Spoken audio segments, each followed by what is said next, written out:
अस्सलामुअलैकुम। Direct line के साथ मैं हूं जवेरिया जैद। नाज़रीन, गजा के लिए ट्रंप का 20 नुकाती अमन मंसूबा दुनिया के सामने आ चुका है। इसराइल ने इस पे हाँ कर दी है। अरब और मुस्लिम ममालिक ने इसका खैर मकदम किया है। ये लम्हा मामूली नहीं, ये फैसला कुन मोड़ है। गौर किया जाए तो पाकिस्तानी सारी बिसात में बहुत नुमाया है।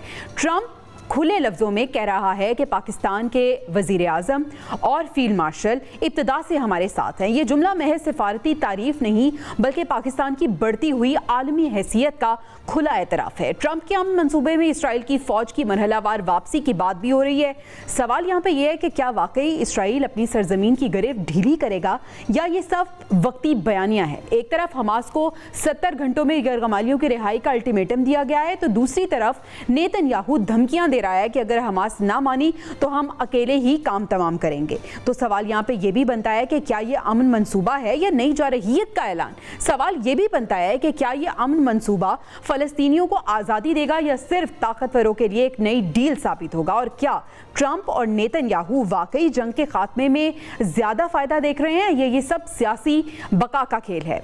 नाज़रीन, यहाँ ये बात भी बड़ी गौर तलब है कि इस्राएली वज़ीर आज़म नेतन्याहू कतर पर हमले के बाद माफ़ी मांगने पर मजबूर आखिर कैसे हुआ। क्या ये अरब दुनिया के नए इत्तेहाद का दबाव था या पाकिस्तान के बढ़ते हुए किरदार ने इसराइल को झुकने पर मजबूर किया। अगर पाकिस्तान की मौजूदगी खित्ते के तवाज़ुन के लिए नागुज़ीर है तो फिर क्या हमें अपनी सिफारतकारी को मज़ीद जारहाना अंदाज में आगे नहीं बढ़ाना चाहिए। इन्हीं तमाम मौज़ूआत पर आज हम बात करेंगे। डिस्कस के लिए पैनल मेरे साथ मौजूद है। मैं तारुफ करा देती हूँ, ब्रिगेडियर रिटायर्ड हारिस नवाज साहब ने ज्वाइन किया है हमें और उस्मान शाही साहब IR एक्सपर्ट भी हमारे साथ मौजूद हैं। ब्रिगेडियर साहब, आगाज़ आपसे करना चाहूँगी। ट्रंप का 20 नुकाती गजा अमन मंसूबा जिसे इसराइल ने तस्लीम किया है, इत्तफाक किया उस पर, मुस्लिम और अरब ममालिक ने भी इसको तस्लीम कर लिया है। सर, आपके नज़दीक ये जो मंसूबा दिया गया है ट्रंप की जानिब से, ये कितना काबिल अमल है और क्या ये वाकई इसराइल और फ़लस्तीन तनाज़े को हल करेगा, जंग का खात्मा होगा? देखें, प्रिवेलिंग जो एनवायरनमेंट है अगर उनको देखा जाए तो इससे कोई और ज़्यादा हल हो नहीं सकता था। और इसमें ज़ाहिर 8 मुल्क जो उसमें ट्रंप से मुलाकात में भी थे, पाकिस्तान के प्राइम मिनिस्टर, पाकिस्तान के फील्ड मार्शल आसिम मुनीर भी थे। उन्होंने भी फाइनली यही समझा कि ये बहुत बेहतर है। कम अज़ कम एक सबसे पहली बात ये है कि जो वहाँ पर जुल्म और बर्बरियत हो रही है, वहाँ पर उनको मारन हत्ते औरतों बच्चों बूढ़ों को मारा जा रहा है, उनको भूख से मारा जा रहा है, उनका इंफ्रास्ट्रक्चर तबाह किया जा रहा है, एक्ट्रोसिटी से दबाया जा रहा है। और यहाँ तक उनका प्लान था कि ये गजा से तमाम गजा के लोगों को निकाल दिया जाएगा, पैलेस्टीनियंस को, और कहीं और निकाल दिया जाएगा। उससे बचत हो रही है।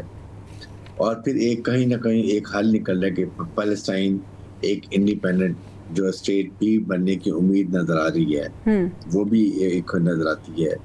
उसके बाद वहाँ पर पैलेस्टाइन PLO की जो अपनी एक अथॉरिटी है जो जिसको एक्सेप्ट किया जाता है, वो वहाँ पर दोबारा अपना काम शुरू करेगी।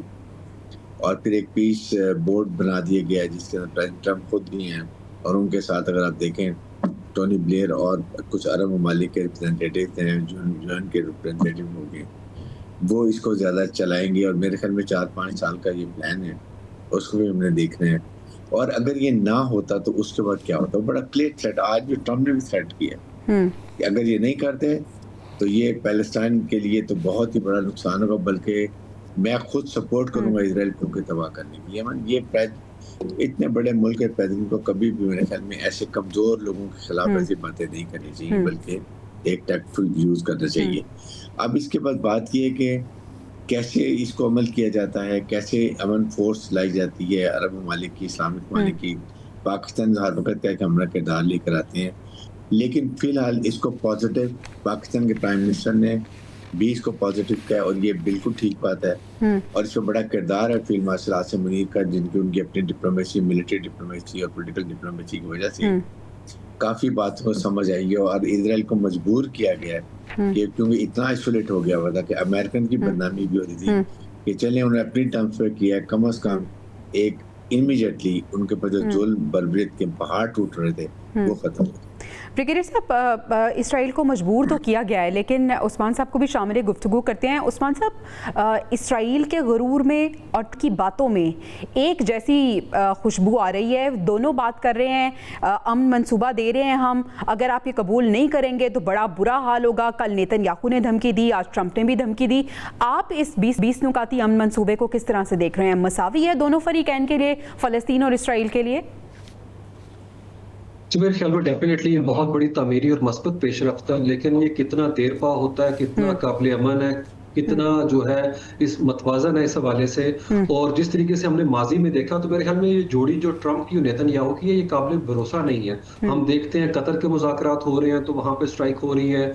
इसके अलावा हम देखते हैं ओमान में मुज़ाकरात हो रहे थे ईरान से मुतल्लिक, तो वहां पे स्ट्राइक हो रही थी। तो एक नैरेटिव ये भी है कि ये शायद फलस्तीनी दड़ों को एक तरह से धोखा देके इजरायली कैदियों को आज़ाद करवाने का भी जो है एक मंसूबा हो सकता है। क्योंकि जिस तरीके से धौंस और धमकी इस्तेमाल की जा रही है, आप देखिए इस सारे मामले के अंदर ये बताया जा रहा है कि सिर्फ और सिर्फ इजराइल जो है वो एक विक्टिमहुड का जो है वो प्ले कार्ड उठा के खड़ा है। दूसरी तरफ जो है हमास को एक दहशतगर्द तंजीम के तौर पे आप पोर्ट्रे कर रहे हैं कि हमास को ना सिर्फ गैर मुसल्लह करना है बल्कि दहशतगर्दों का सफाया कर देना है। तो मेरे ख्याल में ये जिस तरह का डिस्कोर्स कंस्ट्रक्ट किया जा रहा है वो बड़ा फ्लॉड किस्म का इस सारे मामले के अंदर है। और असल फरीक जो है वो फलस्तीनी खुद है, उनकी नुमाइंदा जमात जो है वो रमल्ला के अंदर ऑपरेट कर रही है। फलस्तीनी अथॉरिटी जो कि एक लेजिटिमेट गवर्नमेंट है, पूरी दुनिया तस्लीम करती है, लेकिन ना उन्हें जनरल असेंबली के लिए वीजा जारी किया गया जबकि वो तकरीर करने आ सके यहाँ के ऊपर। हमने देखा कि वो उधर से ही अपना महमूद अब्बास जो है वर्चुअल सेटिंग के अंदर तकरीर कर रहे हैं। फिर इस पूरे मंसूबे के अंदर उन्हें ऑन बोर्ड नहीं किया गया। मेरे ख्याल में मुस्लिम दुनिया को जिस तरह से अभी चीजें टेक अवेज उसके सामने आ रहे हैं कि किसी हद तक उन्हें ऑन बोर्ड किया गया, लेकिन उनकी हमायत जरूर ली गई। लेकिन यूरोपीय जो अपना कंट्रीज थे उनको ऑन बोर्ड किया गया। जेरेड कुशनर जो डोनाल्ड ट्रंप के दामाद हैं वो सारे प्रोसेस का हिस्सा थे। और कौन नहीं जानता कि जो पिछली टर्म थे डोनाल्ड ट्रंप की, वो किस हद तक इसराइल नवाज हैं, वो खुद यहूदी लॉबी का पार्ट है। और इसलिए जितना मंसूबा जो है मुजवजा मंसूबा लिखा गया है, कार्व आउट किया गया है, इसमें सारा इसराइली जो बयानिया है वो मुकम्मल तौर पर शामिल है। और सबसे बड़ा यहाँ के ऊपर एक और जो है मेरे ख्याल में कजिया है कि इसके बहुत से पहलू जो है वो अभी भी वजाहत तलब है, बड़ी एम्बिगुइटी है इन सारे मामलात के अंदर। और अमेरिका खुद इस चीज तो उस्मान साहब, ये जो एम्बिगुइटी है ये इंटेंशनली क्रिएट की गई है या अनइंटेंशनल है? ये मेरे ख्याल में जिस तरह से ये चीजें सामने आ रही लगता है बड़ी सूरत में बड़ी तेजी से ये मंसूबा जो है वो तैयार किया गया है। इसके अंदर वो एक कम्प्रीहेंसिव अप्रोच उस तरह से नजर नहीं आती है। एक तरफ वो बात कर रहे हैं कि हम जो है एक ढांचा खड़ा करेंगे लेकिन उसके अंदर कोई फलस्तीनी शामिल नहीं होगा। वर्ल्ड बैंक जो है वो फलस्तीनी पर मुश्तमिल एक सियासी जो है वो ढांचा खड़ा करेगा। तो मेरे ख्याल में फलस्तीनी तो ऑन बोर्ड है ही नहीं इस वक्त इस सारे मामले के अंदर है। तो उनको डीलेजिटिमाइज करना ये बहुत बड़ा मेरे ख्याल में एक सवालिया निशान है। ये जो बोर्ड ऑफ पीस है उस्मान साहब, इस पर मैं आपसे दोबारा भी बात करूंगी। ब्रिगेडियर साहब, आपसे सवाल अब ये करना चाहती हूँ कि हमास को 3 से 4 रोज का टाइम दे दिया है, हमास की तरफ से अब क्या फैसला आ सकता है, क्या सोचो विचार इस वक्त चल रहा होगा? आपको लगता है कि पॉजिटिव होगा रिस्पॉन्स?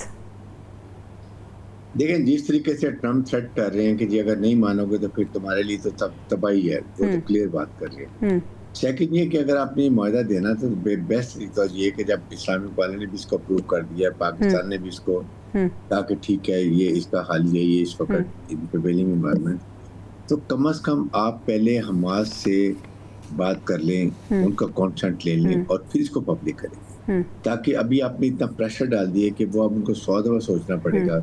अगर नहीं करते तो ये वो एक खाई है, अगर करते हैं तो वो उनके लिए समझते हैं फिर भी उनके लिए प्रॉब्लम्स हो जाएंगी। लेकिन मेरे ख्याल में इस वक्त हमास को भी दूरअंदेशी का बात करनी चाहिए, उसका या इसको एक्सेप्ट करना चाहिए। क्योंकि इसमें उन्होंने एक हमास के लिए ये रखा है, उन्होंने ये नहीं कहा कि हमास को खत्म करेंगे, मार देंगे। उन्होंने कहा जो भी लोग हमास के डिसाम होते हैं हम उनको माफी देंगे। अगर वो यहाँ रहना चाहते हैं तो यहाँ रहें, अगर जाना चाहते हैं हम उनको सेफ पैसेज देंगे दूसरे मुल्क में जाने के लिए, यह हम कह दिया। अगर वो मुल्क कबूल करे। अच्छा ब्रिगेडियर साहब, पाकिस्तान के वज़ीर-ए-आज़म और फील्ड मार्शल की बात की, जिक्र किया ट्रंप ने और कहा कि उन्होंने खैर मकदम किया इस मंसूबे का, शुरू से हमारे साथ थे। सिफारती सतह पे और ओवरऑल आप किस तरह से देख रहे हैं पाकिस्तान का नाम, पाकिस्तान का मकाम किस तरह से उभर रहा है? देखिए, Pakistan is become not only regional player but middle east में भी, ग्लोबली भी आप देखें हर जगह पर पाकिस्तान का नाम सबसे ऊपर लिया जा रहा है।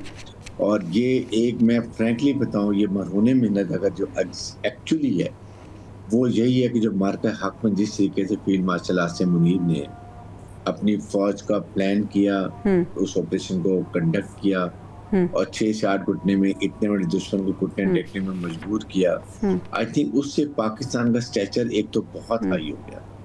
नंबर 2, दुनिया ने रियलाइज कर लिया कि पाकिस्तान एक बहुत ही मैच्योर, रिस्पॉन्सिबल न्यूक्लियर मुल्क है और with very strong battle harden and professional arm forces. ये जो नजर आया दुनिया को, उसके बाद हर एक की नजर पाकिस्तान की तरफ है। ट्रम्प ने कितनी दफा हर मौके पे फील्ड मार्शल की तारीफ की है, उसके बाद हर जगह पर पाकिस्तान को बुलाया जाता है। इन 8 ममालिक में भी पाकिस्तान को बुलाया गया, फील्ड मार्शल बुलाया गया, किसी और मुल्क के जो चीफ ऑफ आर्मी स्टाफ को नहीं बुलाया गया, बिल्कुल ऐसे ही है, ओनली फील्ड मार्शल। तो ये चीजों को अगर आप देखें तो फिर पता चलता है। अच्छा ब्रिगेडियर साहब, एक धड़ा पाकिस्तान में इस पे भी तनकीद कर रहा है, उन्हें क्या कहेंगे? क्योंकि जवाब हुकूमत की तरफ से आया कि हम अकेले नहीं है जिन्होंने इसका खैर मकदम किया है, दीगर अरब ममालिक भी हैं जिन्होंने इस मंसूबे का खैर मकदम किया है, दीगर 8 ममालिक। पूरे 8 के 8 ममालिक ने इसे खैर मकदम किया, बल्कि ड्राफ्ट को अप्रूव भी किया है। हाँ जी। और पाकिस्तान ने इसके खिलाफ अगर देखें तो दुनिया में सबसे ज्यादा आवाज भी पाकिस्तान ने उठाई, चाहे जनरल असेंबली की बात कर लें, चाहे आपने ये सिक्योरिटी काउंसिल की बात करें, अरब इस्लामिक जो कॉन्फ्रेंस हुई थी दोहा में उसकी बात करें। आई थिंक जितना पाकिस्तान ने स्ट्रॉन्ग स्टांस लिया है, खुल के इजराइल के खिलाफ बोले हैं, कोई मुल्क नहीं बोला। इवन ईरान के लिए भी लड़ाई में, ईरान की इजराइल की, पाकिस्तान ने विदाउट बॉदरिंग अमेरिका क्या फील करता है, खुल के ईरान की सपोर्ट की। तो ईरान ने इसी फिर बाद में कहा तशक्कुर पाकिस्तान। आप देखें वो कितने हमारे क्लोज आ गए हैं। तो आई थिंक हमारी मिलिट्री डिप्लोमेसी और political diplomacy has been really done a tremendous job for Pakistan. आपका नाम भी ऊंचा हुआ है, आपका स्टेचर भी ऊंचा हुआ है और अब इस रीजन के रीजनल स्टेबलाइजर बन गए हैं। लाइक मिडिल ईस्ट अहम फैसलों में आपकी राय ली जाती है और फैसलों को जब अनाउंस किया जाता है तो शुक्रिया अदा किया जाता है पाकिस्तान का। उस्मान साहब, आपके ख्याल में ये जो 20 नुकते हैं, इसमें मोस्ट कंट्रोवर्शियल क्लॉज कौन सा है? और जो मैं बात आपसे करना चाह रही थी, जो एक इन्होंने बोर्ड ऑफ पीस तश्कील देने की बात की है, बैनुल अक़वामी निगरान इदारा, ये इदारा इसराइल, ट्रंप और अरब रहनुमाओं की क़यादत में होगा। सर, कितना कंट्रोवर्शियल है ये? मेरे ख्याल में ये बहुत कंट्रोवर्शियल है, क्योंकि इसके अंदर फ़लस्तीनी क़यादत का तज़किरा ही नहीं। जो फरीक हैं, जो वहाँ के लोग हैं, उनकी हक़ उदरादियत की बात ही नहीं है। तो इजराइल जो है वो अपने इंटरेस्ट के लिए वहाँ के ऊपर होगा इस पीस के, अपना जो बोर्ड है उसके अंदर, लेकिन फ़लस्तीनी किसी कैपेसिटी में वहाँ पे हमें नजर नहीं आते।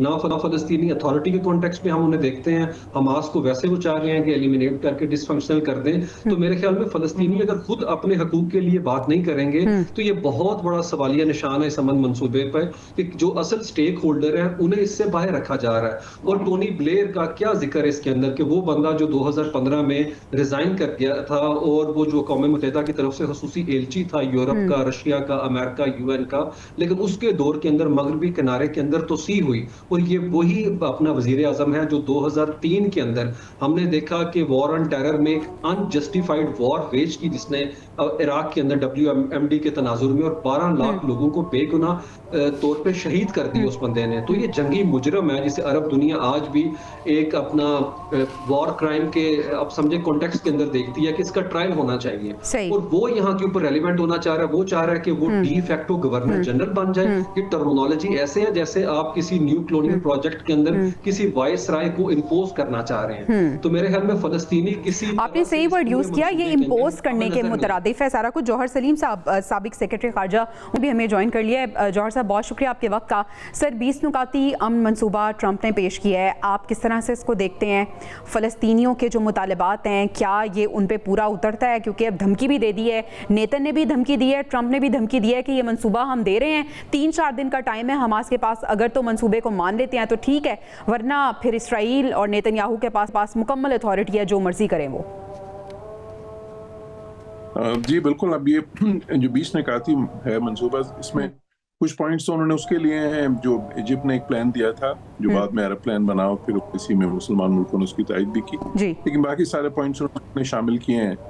ज़्यादातर प्रेसिडेंट ट्रंप और नेतन्याहू ज़ाहिर आप इसकी मुशावरत से ही होगा। तो वो उनके लिए इतना कोई आसान नहीं है, फ़लस्तीनियों के लिए भी उसमें, क्योंकि उसमें जो फ़लस्तीनी मामले का जो देरपा हल है फ़लस्तीन इशू का, जो उनका स्टेटहुड क्वेश्चन है असल में, तो उसकी तरफ सिर्फ एक इशारा किया गया बड़ा वेग सा, लेकिन कोई क्लियर रोड मैप नहीं है। बाकी चीज़ों में हमास के लिए तो अच्छा, इसमें मैं देखें कह चुका हूँ अपने बहुत सारे पहले भी मीडिया कमेंट्स में जी कि हमास जो है ना, अब इसराइल किसी वक्त भी उनसे जो है ना वो उनको नहीं रहने देगा वहां पे, उस गजा का जो है ना किसी तरह से भी गजा में उनका अमलो दखल, उनका जो है ना उसमें नज़्म नस्क में या बाद में जो भी पोस्ट कॉन्फ्लिक्ट सिचुएशन बनती है, और वो उसको जिस तरह यही कंडीशन रखेंगे कि डिसआर्म करे, तो वो वही कंडीशन इसमें भी है कि डिसआर्म करे, ये डिमिलिटराइज जोन हो, इसमें बाहर के पीस कीपर्स आए, और बाहर का ज़ाहिर है कि जो है ना जो उसका जो है ना बोर्ड ऑफ पीस का नाम दिया है वो बने, जिसमें कि सब एक प्रेसिडेंट ट्रंप उसके हेड हों, टोनी ब्लेयर और बाकी सारा कुछ जो भी है वो खाका अब बिल्कुल उसकी तो जुज़ियात सामने आ चुकी हैं। अब उसमें ये भी है मसला कि जो पैलेस्टीनियंस है उनको कहा गया कि जी वो जो है ना अगर वो वहां से इनखला उनका होता है तो फिर वापस भी आ सकते हैं, लेकिन वो भी थोड़ी सी वेगनेस उसमें है, तो उनको ये भी खतरा है कि ना हो कि हम एक बार बाहर यहाँ से तो फिर उसके बाद वापस आने का वो रेफ्यूजी ही हो जाए दूसरे मुल्कों में। अच्छा जॉर्ज साहब, जिस तरह से आप कह रहे हैं, जिस तरह से आपने बात की कि हमास को वहां पे रहने नहीं देंगे, हमास को अल्टीमेटम भी दे दिया है, 3 से 4 दिन में क्या रिस्पॉन्स आ सकता है? उलट भी हो सकता है कि ये और ज्यादा रेजिस्टेंस के साथ आए, रिटेलिएट करें कि धमकी दे रहे हैं उन्हें? जी बिल्कुल मुमकिन है, क्योंकि अगर वो हमास को वहां पे वो चाहते हैं हमारे रहने का मतलब ये है कि वो कहते हैं जी अच्छा वो डिसआर्म अगर कर दिया, अपने हथियार बेसिकली हथियार डाल दें जी, और उसके बाद जो उनसे यहाँ से चले जाएं, यहाँ पर अगर यहाँ रहना है तो फिर उसके बाद हथियार डाल के और वो एक किस्म का सरेंडर करके रहें, मतलब यही है जो इफेक्ट।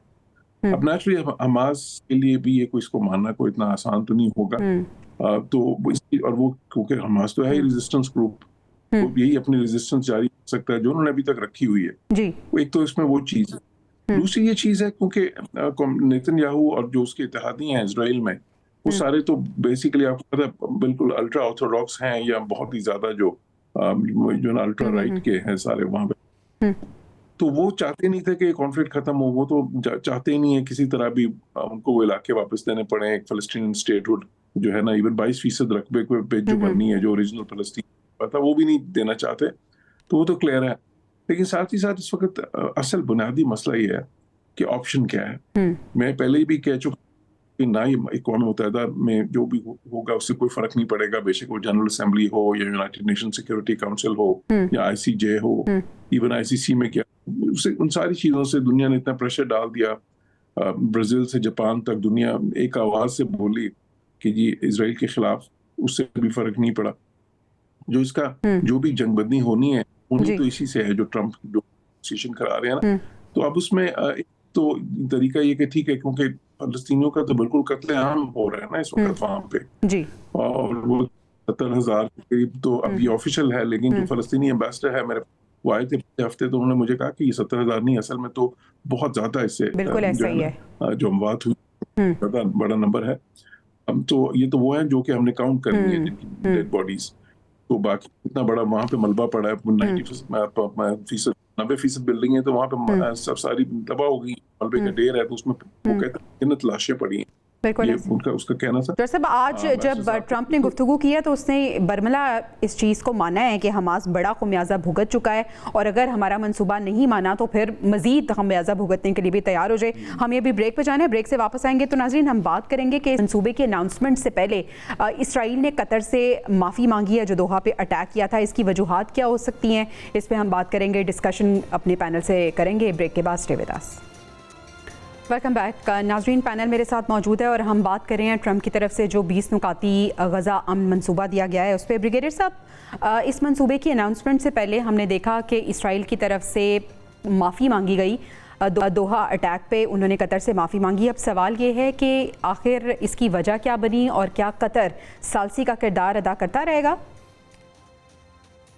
देखिए अब तो सालसी की बात ही नहीं है, जब सारा कुछ वहां पर सेटल हो गया है, 20 निकात का एक एजेंडा आ गया 21 पॉइंट का, वहां पर एक पीस बोर्ड बन रहा है, उसके बाद सारी एक इंटरनेशनल स्टेबलाइजिंग फोर्स आ रही है। अगर हमास नहीं मानता तो लेकिन बेसिकली बात ये है कि माफ़ी इसलिए मांगी गई है कि अरब कंट्रीज को पैसिफाई करने के लिए कि वो इसके बाद इमीडिएटली इस मंसूबे को, जो कि बहुत ज़्यादा सूट करता है इसको, इसराइल को, कि इसको एक्सेप्ट करें ओपनली, इसको कहीं कि हम इसको एक्नॉलेज करते हैं, हम इसको, हमें एक्सेप्टेबल है और ये बिल्कुल ठीक मंसूबा है, ताकि ये आगे मूव फॉरवर्ड हो और इसको जाके कहीं ना कहीं इसका इमीडिएटली हल निकले।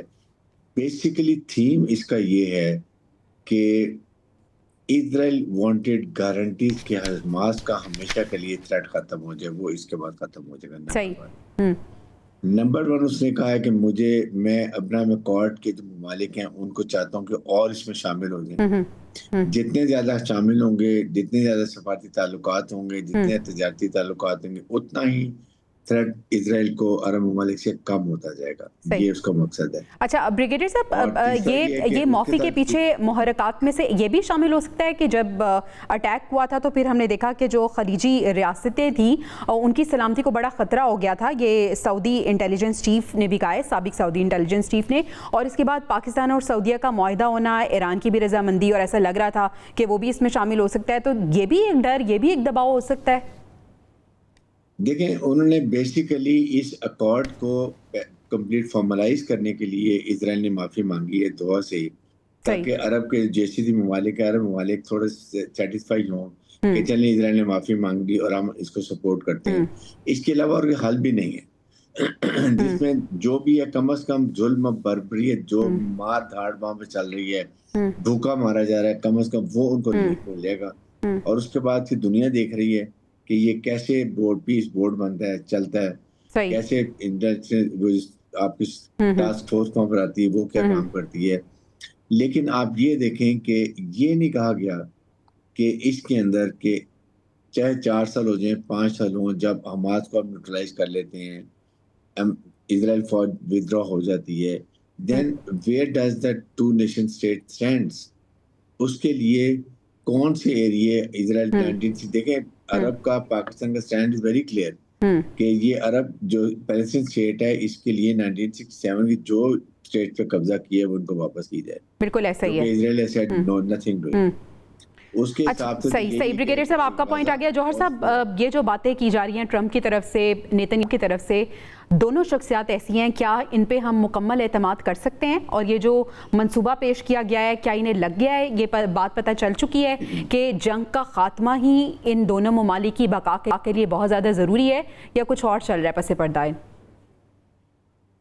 देखिए, एक तो खैर ये मुआहिदा जो है, ये वो फ़लस्तीन का जो लार्जर क्वेश्चन है उसके बारे में तो नहीं है। ये सारा कुछ तो गजा की सिचुएशन के बारे में है ना, तो ये उसकी जंगबंदी के बारे में है। ये सारा प्लान जो है, इसमें एक जगह रेफरेंस है उसका थोड़ा सा कि जी अच्छा, लेकिन मैंने जिस तरह कहा कि उस पर कोई रोड मैप नहीं दिया क्लियर, तो वो काफी एम्बिगुअस है। इसमें सबसे बड़ा जो असल चीज है, जो असल अमर है, वो ये है कि हमास इसको एक्सेप्ट करती है कि नहीं, क्योंकि ये मुआहिदा बेसिकली तो इजराइल और हमास के बीच में होना है। ये मुआहिदा इजराइल और बाकी अरब मुल्कों के दरमियान तो नहीं होना। सिर्फ ये कि उनका वेट ऐड जब होता है तो उनके मतलब है कि वो भी कोशिश करें हमास को मनवाने की, क्योंकि हमास की लीडरशिप के रास्ते जो ज़ाहिर रास्ते उनके कई मुल्कों के साथ हैं। But at the end of the day ये डिसीजन हमास का है। अगर हमास इस पे मानता है तो ये यहाँ पे जंगबंदी हो जाएगी। और बहुत से मुल्कों ने जो उसकी तायीद की, जिसमें पाकिस्तान भी शामिल है, उसमें सऊदी भी शामिल है, यूएई भी शामिल है, उसमें कतर भी शामिल है, उसमें जॉर्डन भी है, तुर्किया भी है, इसमें इंडोनेशिया भी है। तो उन्होंने इसकी तायीद इसलिए की है कि वहाँ पे वो जो इस वक्त एक मैसेकर हो रहा है वहाँ पे, वो तो खत्म हो। वहाँ पे जो जेनोसाइड लाइक कंडीशंस हैं, कम से कम वहाँ से तो, बिकॉज असल में देखिए हमास और इजराइल की अभी जो आपस में जंग हो रही है, जो कि एक एसिमेट्रिक वॉरफेयर है, क्योंकि आपस में वो दोनों की कोई एक जैसी ताकत तो है नहीं। हमास तो एक रेजिस्टेंस ग्रुप है, लेकिन उसमें नुकसान सबसे ज्यादा जो है ना, वो इनोसेंट जो बेचारे सिविलियंस हैं उनका हो रहा है। थ्रेड्स ऑफ जो कैजुअलिटीज हुई हैं और बच्चों की, तो इसलिए जरूरत इस अमर की है कि जो भी है ये खत्म तो हो इस वक्त। और इजराइल ने की और अमेरिका ने कंडीशन इसीलिए टफ लगाई हैं सारी कि ठीक है जी, क्योंकि उन्होंने जिस कहा वहाँ पे राइट विंगर्स को पैसिफाई भी तो करना है जी, हमें देखें इसमें हमारी जो सारी शर्तें हैं वो मान ली गई हैं, और इसके बाद हमास नहीं रहेगा। और जाहिर है अगर वो डिसार्म जाते हैं तो ग्रुप तो प्रैक्टिकली खत्म हो गया। ठीक है उस्मान साहब, हमास गजा के अवाम के लिए क्या सरेंडर करे? मेरे ख्याल में ये जो कंस्ट्रक्शन है नैरेटिव की, जिस तरह से हम सारा अपना मामला या मलबा जो है वो हमास पे डाल रहे हैं, हमास थोपा गया है ये अमन मंसूबा, वो मंसूबा उनकी मुशावरत से तैयार नहीं हुआ, लेकिन इजरायलियों की मुशावरत से तैयार हुआ है। आप हम बात कर रहे थे ये कितने ट्रस्ट वर्दी है। नेतन्याहू भी 2 दिन पहले ये खड़ा होकर क्या स्पीच कर रहा था यूनाइटेड नेशन में, ये कह रहा था मैं लॉजिकल कंक्लूजन पे लेके जाऊंगा और 2 रियासती हल को मैं नहीं मानता। डोनाल्ड ट्रंप ने पूरा मगरिब का मुकदमा लड़ा, सारे जो फार राइट का जो अल्ट्रा नेशनलिस्ट थे उनकी बात की, लेकिन फलस्तीनियों के ऊपर जो एक अनजस्ट वॉर वेज की गई है उसके ऊपर उसने कोई बात ही नहीं की। अभी देख लें आप है कि वो कतर से माफी मांग रहा है। क्या वो 70,000 लोग जिन्हें काउंट किया गया, अभी जैसे पहले बात हुई कि 42 जो मिलियन वहां पे मलबा है टन, उसके नीचे जो लोग हैं उनके लवाहिकीन से, उन लोगों से माफी क्यों नहीं मांग रहे? तो मेरे ख्याल में ये बड़ा अनजस्टिफाइड है। और फिर सबसे मैं मुस्लिम दुनिया की कमजोरी की यहाँ निशानदेही करूंगा। पूरा ओआईसी का फ्रेमवर्क है, मल्टीलैटरलिज्म के कॉन्टेक्स्ट में यूनाइटेड नेशन मौजूद है जो कि गैर जानबदार फरीक है।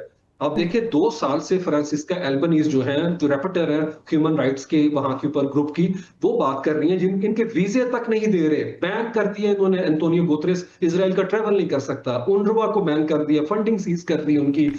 16 सितंबर को वहां पे जेनोसाइड के हवाले से ह्यूमन राइट्स काउंसिल की रिपोर्ट आई है। तो मेरे ख्याल में डोनाल्ड ट्रंप जिस झुकाव जो है 2.5 साल से हम देख रहे हैं, जब से वॉर शुरू है 7 अक्टूबर से, वो इजराइल की तरफ है और इजराइल सैबोटाज करता मुज़ाकरात को। इसके अंदर बहुत जो है ना वो क्या कहते हैं ट्विस्ट है इस अपना सारे जो अपना इन्होंने मुजवजा प्लान यहाँ के ऊपर दिया, तो मैंने ट्विस्ट है अगर अपना कप और अपना लिप के दरमियान। तो मेरे ख्याल में ये कह देना कि सारा कसूर हमास का है, इसे कहते हैं नैरेटिव। ये गैस लाइट करते हैं, ये नैरेटिव शेप इस तरह से करते हैं कि हम जैसे लोग भी कहें कि हमास ने नहीं माना तो ये चीजें जो हैं वो प्रैक्टिकल मैनिफेस्टेशन के अंदर नहीं आ रही। I think we need to put things ठीक है, यानी ये जो सारा जुल्म और बर्बरियत किया जा रहा है, अब ये मंसूबा पेश करके ये उसको जस्टिफाई करने की कोशिश कर रहे हैं।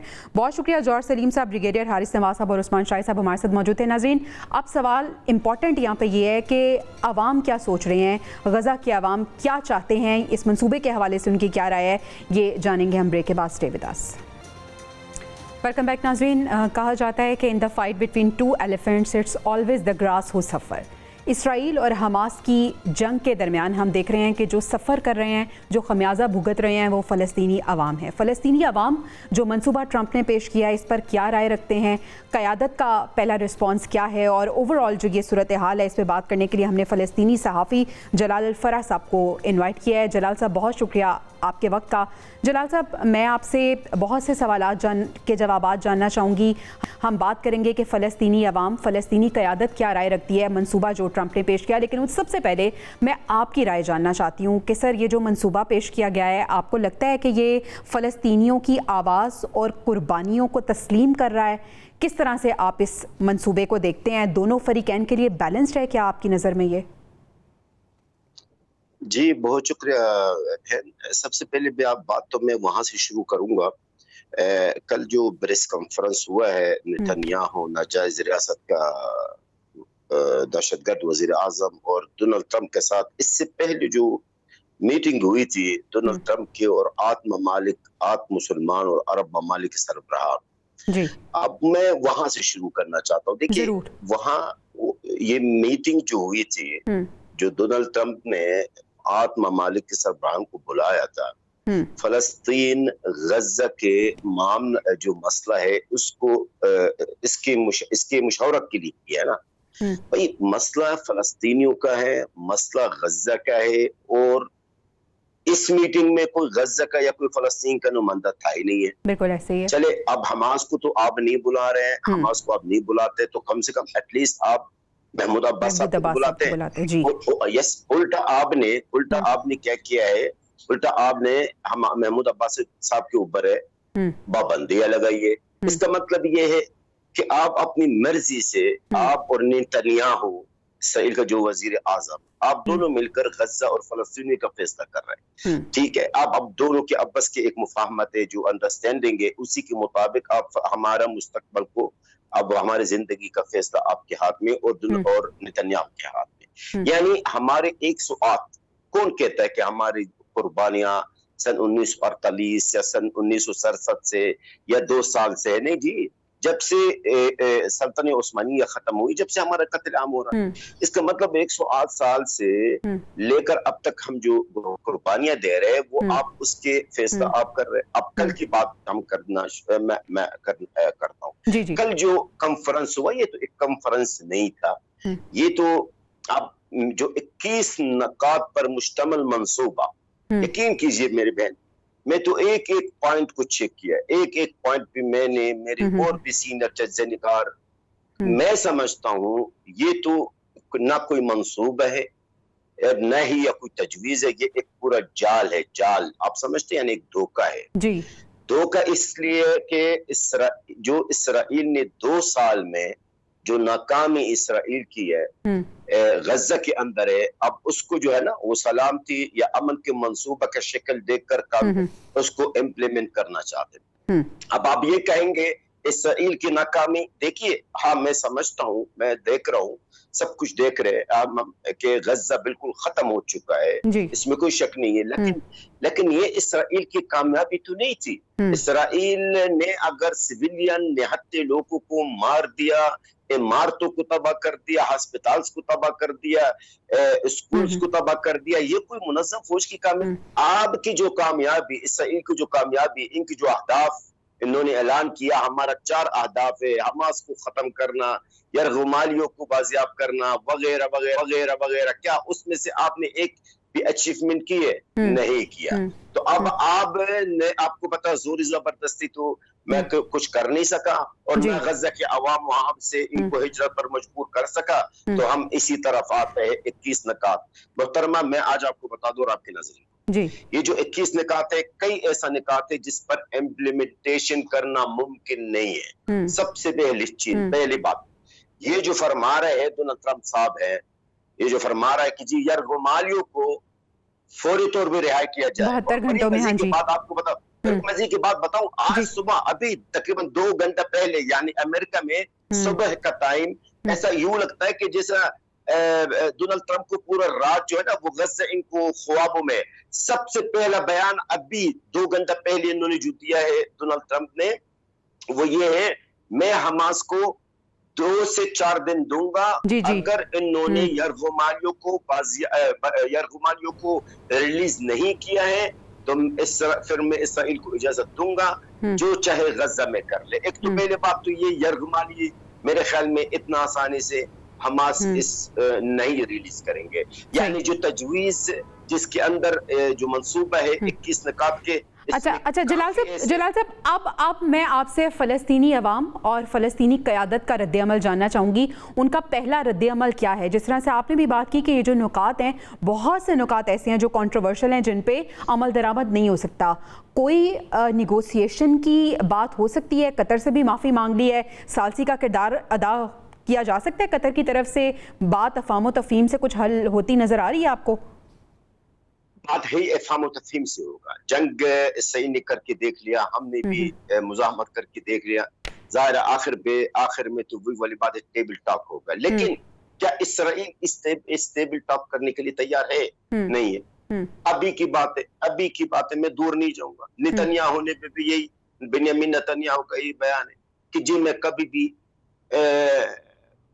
फलस्तीनी रियासत का क़याम होना नहीं दूंगा। बिल्कुल ऐसा ही है। अब जाहिर देखिए मैं आपको देखिए, अव्वल तो जो स्टीव विटकॉफ जो इसराइल का अमेरिका का जो नुमाइंदा है, इन्होंने जो शुरू में तजवीज दी है उस पर वो इसराइल क्यों उस पर अमल नहीं कर रहे? वो तजवीज ठीक था, वो सही था, उसमें कैदियों का तबादला भी है, इसमें ये भी शामिल है कि जी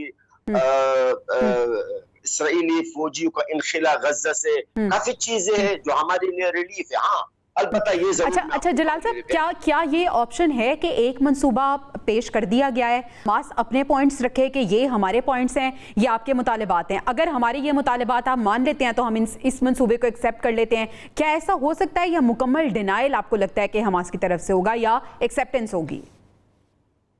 नहीं, बिल्कुल बिल्कुल बिल्कुल, मैं वही अर्ज करना चाहता हूँ। देखिए, इस वक्त हमास इस वक्त इनको बाकायदा जो तजवीज है वो कतर को दिया गया है और हमास तक पहुंच चुका है। मेरी ज़राए के मुताबिक इस वक्त हमास की आला क़यादत के अब बस में मुशावरत कर रहे हैं।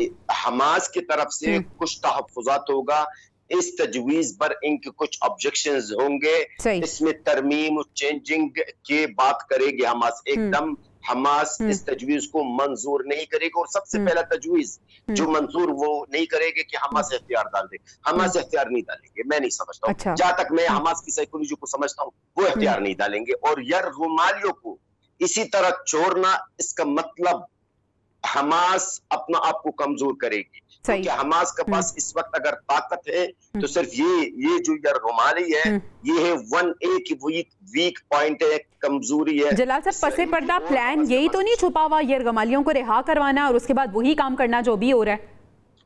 यही तो मैंने आपसे क्या कहा, मैंने कहा कि एक चाल है, धोखा है। ये जो भी हुआ है, आप क्या समझते हैं मेरे बहन? मैं ये सवाल करूं कि इसराइल और अमेरिका मिलकर क्या हमारे हक में फैसला करेंगे? ये एक जाल है मेरे बहन, ये धोखा है। अच्छा जलाल साहब, अब मैं आपसे जानना चाहूँगी फ़लस्तीनी अवाम के बारे में। ये जब मंसूबा पेश किया गया, या इससे पहले भी बहुत बातें हुई जंग बंदी के हवाले से, अभी इस मंसूबे को वो उम्मीद की किरण समझ रहे हैं या वो ये समझते हैं कि ये चाल है? मेरी बहन, मेरी अवाम इस वक्त गज़ा के अवाम में खासतौर पर बात करूंगा, क्योंकि फ़लस्तीन तो दो इलाके हैं ना, एक मगरबी किनारा वेस्ट बैंक और एक गज़ा है। गज़ा के अवाम को इस वक्त चाहिए जिंदगी। इस वक्त गज़ा के अवाम चाहते हैं कि हमारे ऊपर ये मौत या हमारे ऊपर जो जहन्नम, ये रुक जाए। गज़ा के अवाम ये सब इस वक्त उस तरफ इनका सोच, यकीन करें, ये सुन के आप हैरत करेंगे, इस वक्त ना इनको इस चीज का परवाह है कि तजवीज में क्या है, मंसूबा में क्या है, क्या नहीं है। ना फ़लस्तीनियों को, ये गज़ा के अवाम को, इनको यकीन करें, आप ये सुन के आपको हैरत होगी कि ये जो अभी चंद ममालिक, बड़े ममालिक है, ने फ़लस्तीन को बतौर रियासत तस्लीम किया, ना गज़ा के अवाम को इस खबर का इनको कोई परवाह नहीं है। गज़ा के अवाम को इस वक्त मेरे बहन यकीन करे, पानी और खुराक चाहिए, इनको जिंदगी चाहिए। इनके सामने जो इनके बच्चे काटा जा रहे हैं, जलाया जा रहा है, ये खूनरेज़ी बंद हो बस। बाकी फ़लस्तीन आजाद होना या आजाद रियासत फ़लस्तीन, ये इतना आसान नहीं है मेरे बहन, ये तो बहुत टाइम लगेगा, बहुत। वो भी जब इस अमेरिका का ये जो पूरा, तो जलाल साहब, फिर फ़लस्तीनी अवाम के लिए, इन मासूम बच्चों के लिए हमास कुछ सोचेगा? ये अच्छा सवाल किया आपने। देखिए, हमास की वीक पॉइंट एक ही है, हमास का वीक पॉइंट है अवाम। अब मैं तो हमास का नहीं हूँ, ना मेरी ताल्लुक, हमास तो हमारा भाई है, लेकिन ये जरूर मैं कहूंगा कि हमास इस वक्त इनके फर्स्ट प्रायोरिटी पे अवाम की तहफ़्फ़ुज़। हमास इस चाहते हैं कि हम किसी न किसी तरीके से सीज फायर की तरफ आ जाए, ताकि हमारी अवाम बच जाए, हमारी अवाम इस मौत से बच जाए। वरना हमास की कोई वीक पॉइंट और है भी नहीं है, मैं आपको बता दूं। यकीन करे, अगर ये जंग शुरू से ये जंग सिर्फ हमास और इसराइल की मबैन होता ना, और सिविलियंस, फ़लस्तीनी सिविलियंस को निशाना ना बनाते इसराइल, तो कभी भी हमास इसराइल के साथ मुज़ाकरात के लिए नहीं बैठ। सही, बहुत शुक्रिया जलाल फराज साहब, फ़लस्तीनी सहाफ़ी हमारे साथ मौजूद थे और अवाम की बात कर रहे थे। नाज़रीन, प्रोग्राम का इख्तिताम मैं इस नोट पे करूँगी कि आज एक वीडियो देखी जिसमें एक फ़लस्तीनी बच्चा जो कि ज़ख्मों से चूर था, अपनी माँ की गोद में निढाल बैठा था और कह रहा था कि माँ मैं थक चुका हूँ, और माँ ने कहा कि बेटे तुम अल्लाह से कहो कि मैं थक चुका हूँ और मुझे सुकून दे। तो दुआ हमारी भी यही है कि अल्लाह ताला फ़लस्तीनी अवाम, हमारे बहन भाइयों और मासूम बच्चों के लिए आसानियाँ करे। प्रोग्राम से इजाज़त दीजिए, आपसे कल मुलाकात होगी। अल्लाह निगहबान।